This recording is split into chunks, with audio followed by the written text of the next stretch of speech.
Ladies and gentlemen, we're looking at some memes here. And this actually I shared on Facebook. All of this stuff I've shared on Facebook.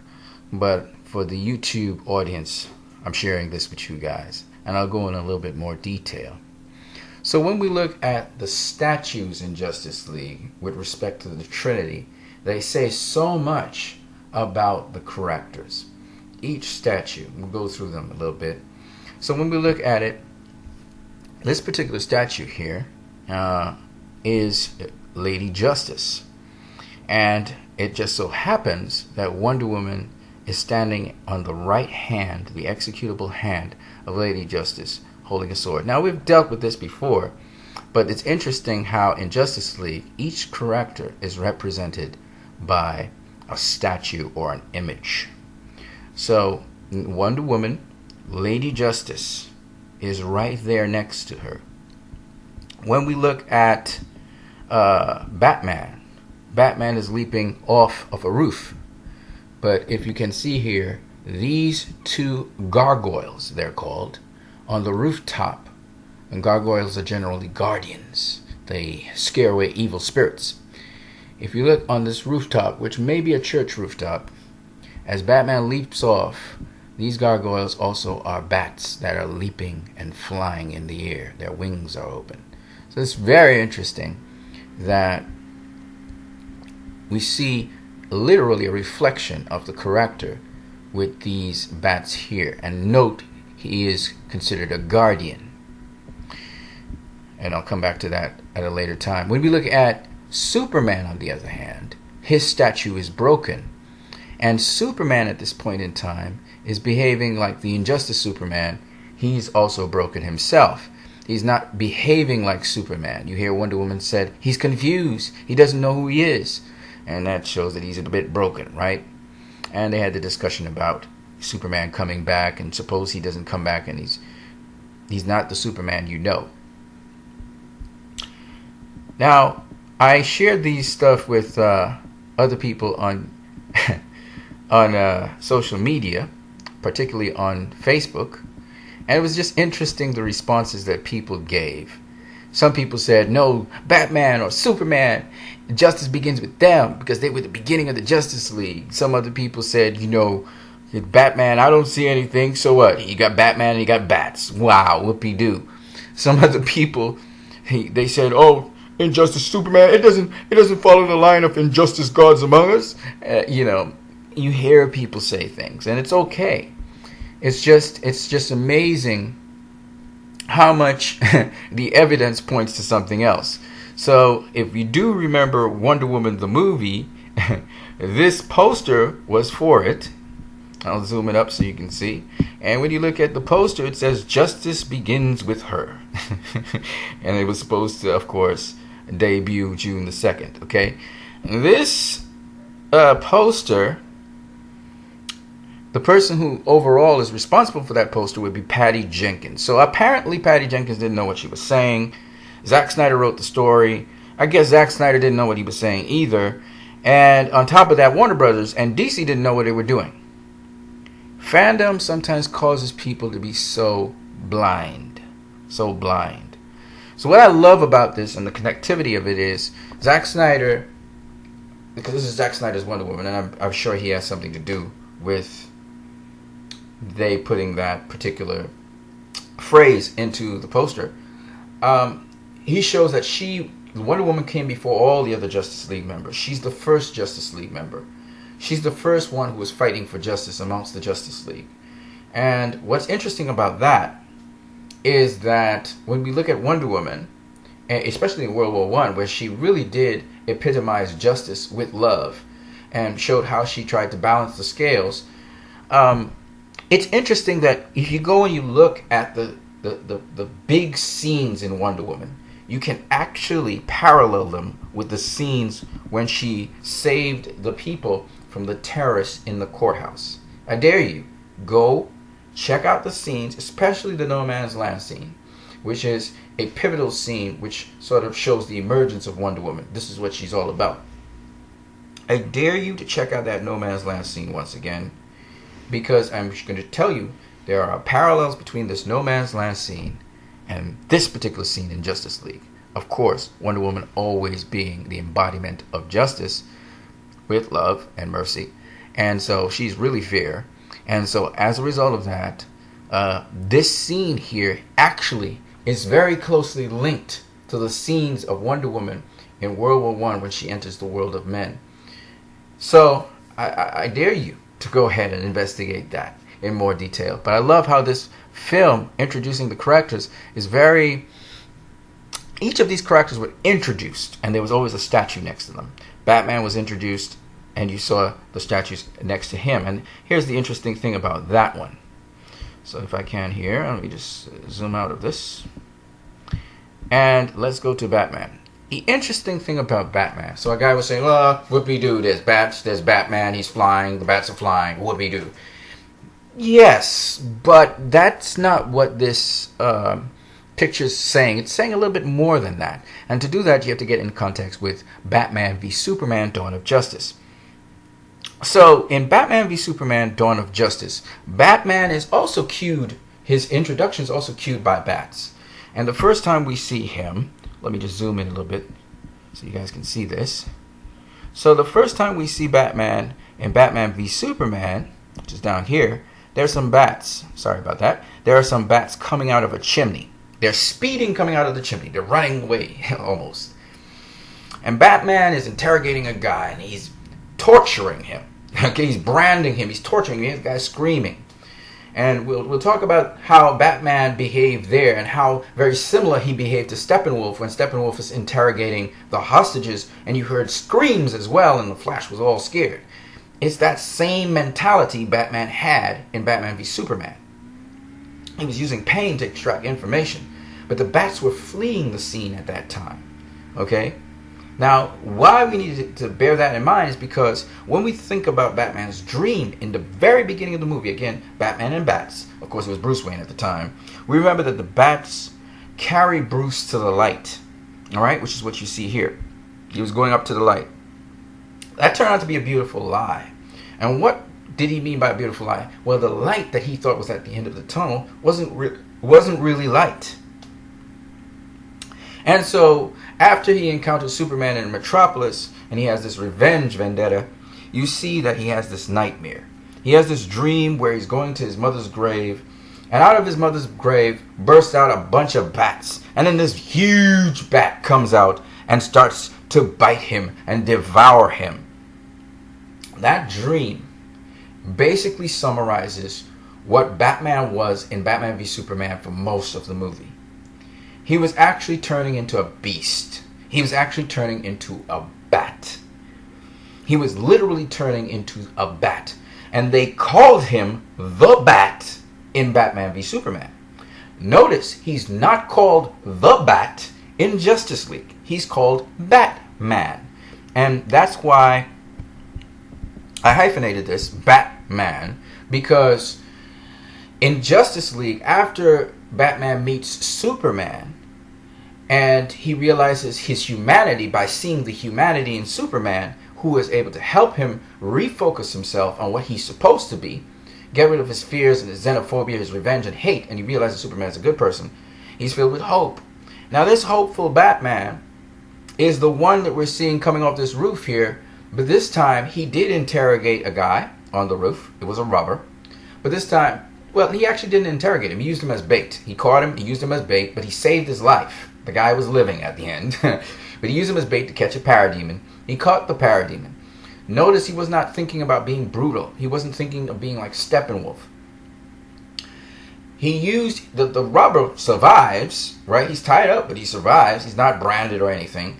And Batman, when he's leaping off of this rooftop, he's actually going to recruit the rest of the League to protect the world against Steppenwolf.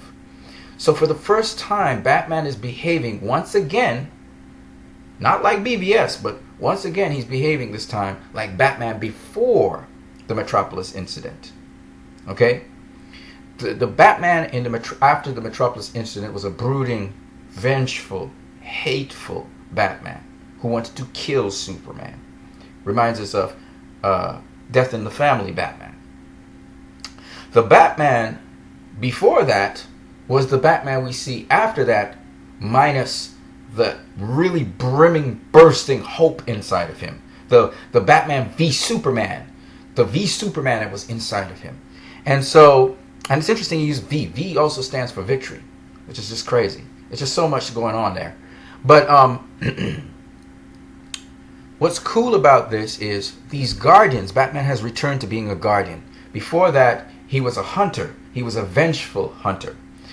In Justice League, he's a guardian. Once again, he's a protector, and he's trying to stop crime, to prevent crime. Here, he's trying to stop Steppenwolf, to prevent invasion of the world. All right? And so that's why these gargoyles here symbolize what Batman is. That's how much meaning and depth is in there. And just something by the way, first time we see bats in the Batcave for this Batman. In BVS, we never see any bats in the Batcave. We see a lot of bat-like contraptions, the seats, the tabletops, they all hang from the ceiling, the car, the bat wing. All those things are bat-like, but there are no bats. And for the first time in Justice League, we actually see bats flying around inside of the cave that Batman is in. All right, where the troop carrier is. So I thought that was very interesting. All right, let's move along. So there is depth to these things, but you guys are getting the depth. I didn't spell it out. I had to actually do it in the comment section. Now here I had to correct this. One person commented, and actually their comments made sense. But Broken Superman. This is so cool. I love talking about this because a lot of people say, well, yeah, we knew it was Injustice Superman that was coming back, and, people thought it was good. People say a lot of stupid things when they don't realize this is something new. And I realize, just like how people treat Zack Snyder, they treat me. There's one thing about Zack Snyder I like. He's misunderstood a lot. And I get so much negativity to me for bringing something new to the table nobody else thought. And, again, I'm not the focus. Please, it's bigger than me. I just discovered it. But the point about it, rediscovered it because the person who made it, it's the brilliance of Zack Snyder. It's not me. But it's strange how when I bring these things to the table that nobody else thought about, and I present it to people, how people think I'm the focus of something. I'm trying to big up myself, and they just attack me. I've seen people just tear into me because it challenges what they say. They said Justice League, it's not that deep a movie. Justice League, it's trash. It's not Zack Snyder's vision. Justice League, and it is Zack Snyder's vision. It's not what he completely wanted to do for everybody, but it is his vision. And it's got a lot of richness in it. A lot of people, because they've picked a side, people are too partisan out here, they picked a bandwagon, they're looking to bash Justice League. You got some people who are Marvel fans saying, oh, it had horrible CG. I go and I disprove that, and I show that Marvel, they actually have worse CG than the DCEU, and these people have no comment. They can't prove anything. All they keep on saying is, oh, in the movie you give shots from previews, from trailers, but that's not in the movie. And you hear people say all kinds of silly things to try and back up their statement because they realize instantaneously, wait a minute, this guy's right. I'm wrong. They know they're wrong. I've seen some really stupid comments, and I think to myself, yeah. Because I'm not a source like one of those big people like Collider, which you guys believe in, John Campea, Dave the Film Junkie, some guy who said he's associated with Zack Snyder. Because I'm not one of those guys. I'm just this little guy from Trinidad, Oh yeah, who you think you are? People have an attitude of who you think you are. You bring something to the table nobody else is bringing, who you think you are. And I laugh about that because I'm just a messenger. You still got to confront the message. If you can debunk it, cool. If you can't, and I don't have a problem being wrong, because in this one, I was wrong. And it was not a major point, but it was still a point where I had Superman facing off against Wonder Woman and beating her in Injustice. And that's not true. In Injustice, Superman actually got beaten by Wonder Woman. So I actually checked it out, and I was able to realize, wait a minute, no, Superman beat Wonder Woman. And I apologized to those people and put their names on the place in Facebook because I want to acknowledge to people when I'm wrong. I have no problem being wrong, people. Because it's not about that, it's about truth. Against other Justice League members also, Superman went up against Black Canary, killed Green Arrow, the Green Lantern Corps, he went up against them. with Sinestro and other people. And there were some other scenes where other Justice League members were beaten down and then they caved in. And he also seriously injured Batman. Now, why people say it's not a big deal, we knew Injustice Superman was coming, was because it was foreshadowed in BVS. But we didn't know how it was going to happen. And the beauty of it is, when we look at this particular Justice League movie, we see now, oh, so Batman's dream actually did come true. You know, where he saw Superman was going to kill him in the dream. In BVS, there's a continuity with this, where Superman, he doesn't, I mean, if you look at the Injustice Superman, he doesn't kill Batman, but he badly damages him, he breaks his back, you know. But at the end of the day, Superman, he also says, well, Batman's mentality, he uses Batman's mentality against him. Well, you try to stop criminals, so I killed the Joker. What's the problem now, Bruce? This is what you do. You know, he was rationalizing like that. And in Justice League, Superman actually uses Bruce's words back at him, where he says, tell me, do you bleed? The same thing Bruce used to him. He's behaving like Bruce, you know. And I find the spirit of the whole thing is very interesting. And so this Superman here, as Trent Osborne said, you know, when you look at Superman's face, he's got that same mentality, the same face, the same behavior. This Superman is not grounded in reality because he lost Lois Lane. And this Superman, he's confused and he hasn't met Lois Lane, so she can ground him back to humanity and help him catch himself. So I find the parallels just amazing, but even more amazing is the statue, which also is telling us what's the state of Superman. And like Superman's literally going to trash who he is. he's on the brink. You know, it's really funny, but the symmetry is crazy. In BVS, Batman was at the edge of moral bankruptcy. Flip the script back to Justice League. Now Superman's on the edge of moral bankruptcy. And he needs help to get back to the Superman we know and recognize. And so the League is not trying to destroy him, but they are trying to contain him so that he can catch himself. And I found that so excellent. You know, that's such a different take. It's still the broken Superman. But at the same time, what's interesting is this Superman just needs to catch himself. You know. So I thought this was an interesting something for people to check out and inspect. And so I shared it. And I just want to share this meme with you guys. And just the deeper meaning behind it. I don't know if I shared this with you guys on YouTube, but here's another parallel or symmetry that we found. A lot of people say that Joss Whedon directed the scene, so there should be no credit to Zack Snyder. No. Zack Snyder writes the stories for these movies. There's a storyboard for these movies. Whedon didn't come in and do anything particularly new.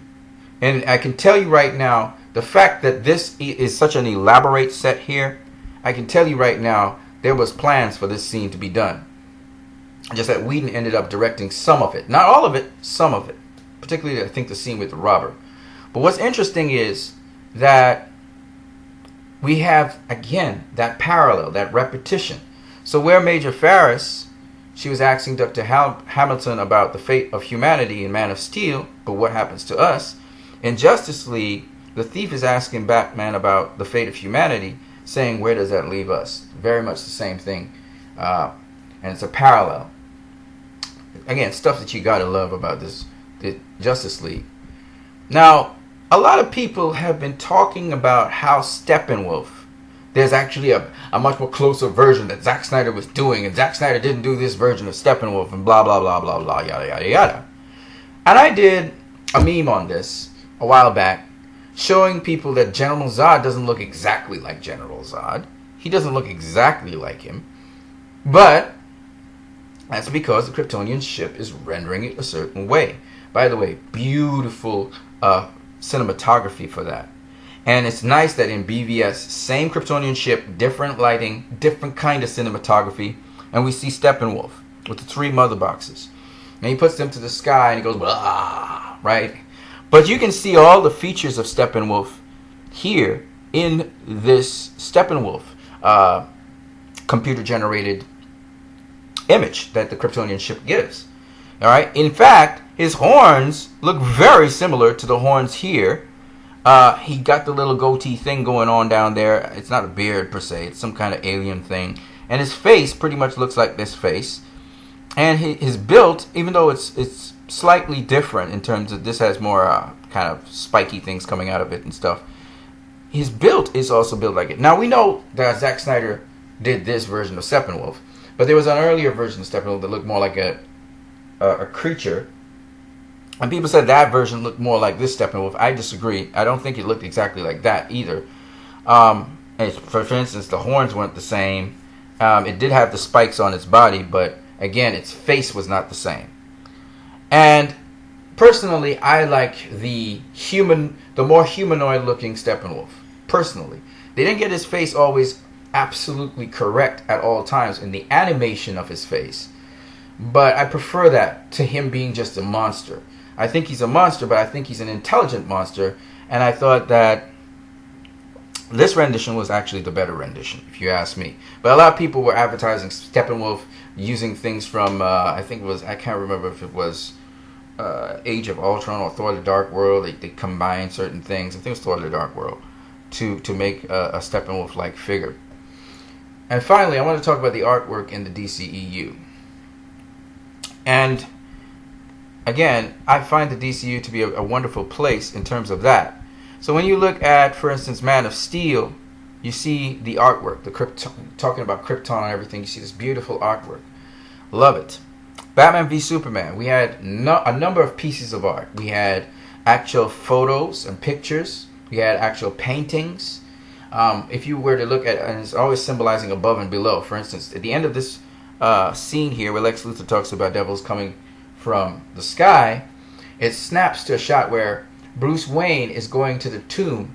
And if you look, when he gets inside the tomb, as he opens the door, you see a picture of Michael the Archangel.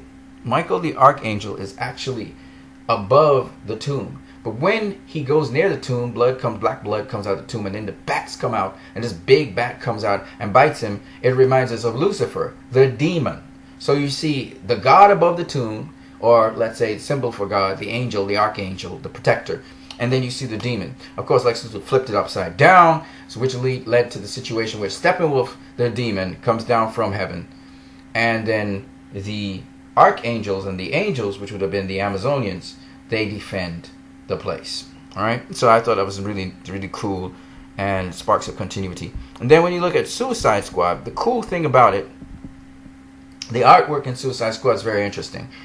In this case, it's not just an Easter egg. The cover of Secret Six has Deadshot. Okay, and you can see the coins coming out. He's not fighting anyone. He's not interacting with anyone. So the artwork here is like a poster. This is like a still poster of Deadshot. And that's why I attributed it to artwork.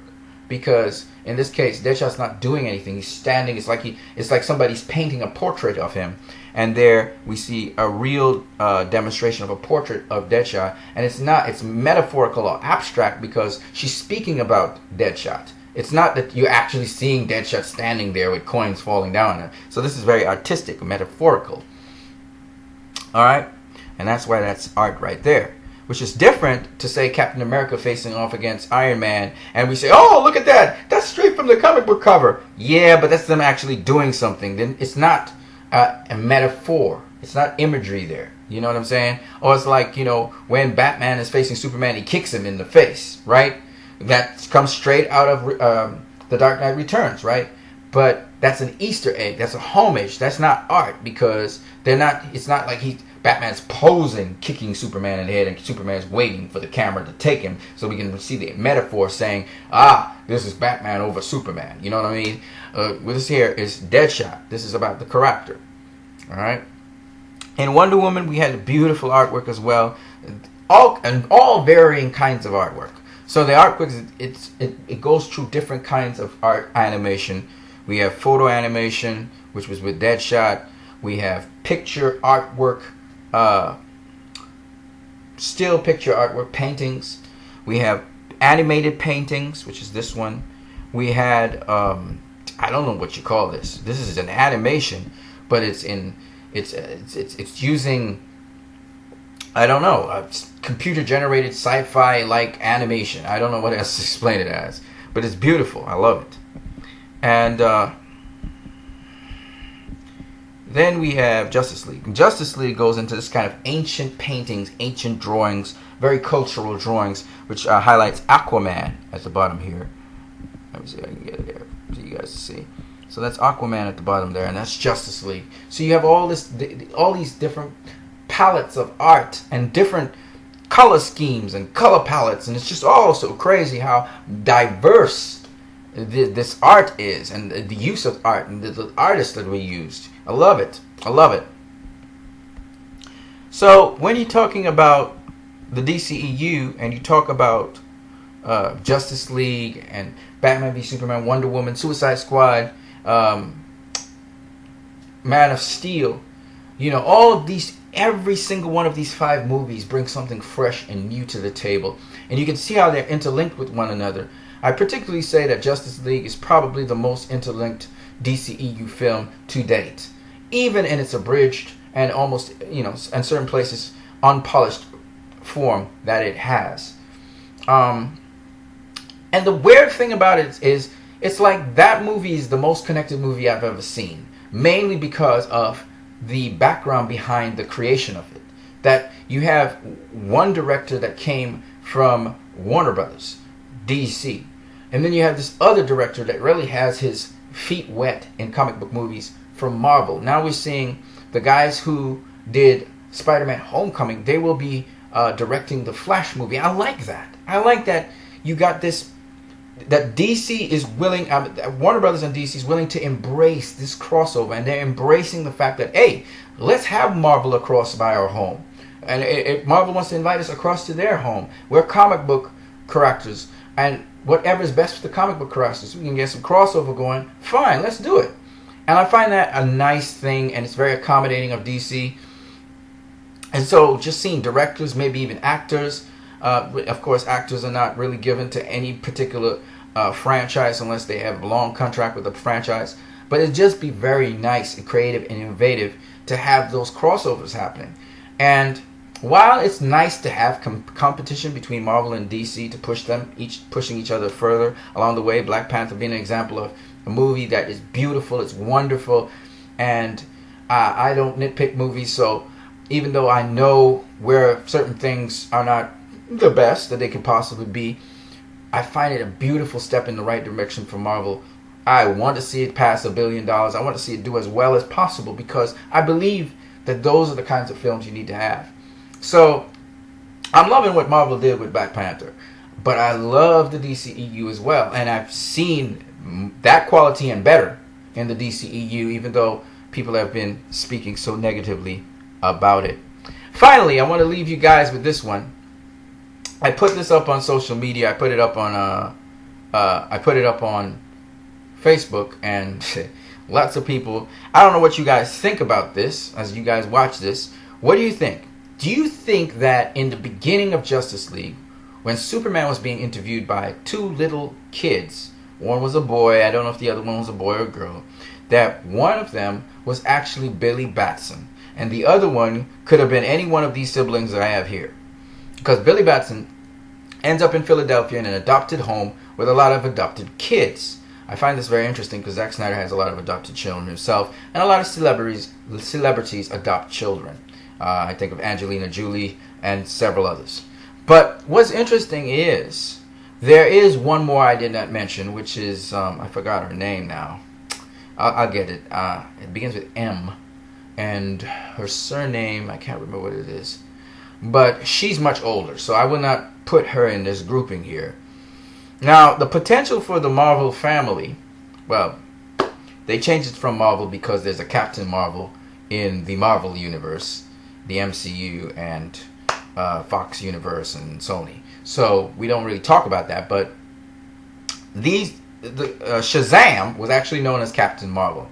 But here's the interesting thing. Do you think that it was Billy Batson and maybe one of these adopted siblings that he has, whether it be Eugene or Freddie or Darla? Darla's very, very young, so it could have been Darla you were listening to, or Pedro.